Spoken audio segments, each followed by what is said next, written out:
t'jeni të sigurt se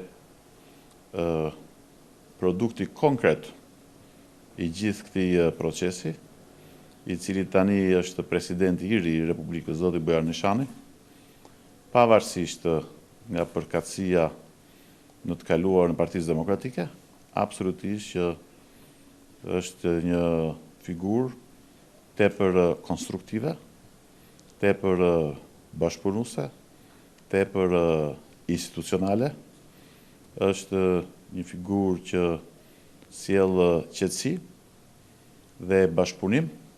Ky proces nuk mund të themi se ishte perfekt, por ka qenë procesi më gjithëpërfshirës, më demokratik, më transparent që ka patur vendi.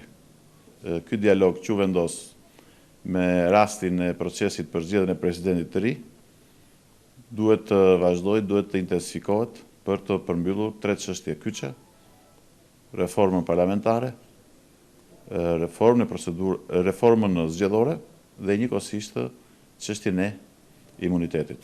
Në rast se këto mbyllen me sukses, absolutisht unë jam i bindur që statusi i vendit kandidat